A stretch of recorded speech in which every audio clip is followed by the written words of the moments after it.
Police commissioner ಆಗಿರ್ಬೋದು, ಜಿಲ್ಲಾಧಿಕಾರಿಗಳಿಗಾಗಿರ್ಬೋದು ಒಳ್ಳೆಯ ರೀತಿಯಲ್ಲಿ ಕೆಲಸ ಮಾಡಲಿಕ್ಕೆ ಹಸ್ತಕ್ಷೇಪ ಮಾಡದೆ, ಯಾವ ರಾಜಕೀಯ ಪಕ್ಷದವರು ಹಸ್ತಕ್ಷೇಪ ಮಾಡದೆ ಅವರಿಗೆ ಕಾನೂನು ರೀತಿಯಲ್ಲಿ ನಮ್ಮ ಫಾದರು ಅವರು ಹೇಳಿದಾಗೆ, ನಮ್ಮ ನಮ್ಮ ಮುಖಂಡರು, ಧಾರ್ಮಿಕ ಮುಖಂಡರು ಹೇಳಿದಾಗೆ ಈ ಕಾನೂನು ವ್ಯವಸ್ಥೆಯಲ್ಲಿ ಹಸ್ತಕ್ಷೇಪ ಮಾಡಬಾರ್ದು.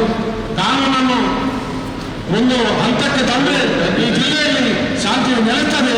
ಈ ಜಿಲ್ಲೆಯಲ್ಲಿ ಎಲ್ಲ ವಿಧಾನಸಭಾ ಕ್ಷೇತ್ರಗಳಲ್ಲೂ ಕೂಡ ಶಾಂತಿ ನಡೆಸಬೇಕು. ಇಲ್ಲಿ ಬಂದವರಿಗೆ ಎಲ್ರಿಗೂ ಶಾಂತಿ ನಮಗೆ ಎಲ್ಲರಿಗೂ ಇದೆ. ಇಲ್ಲಿ ಬರದಂತ ಒಂದು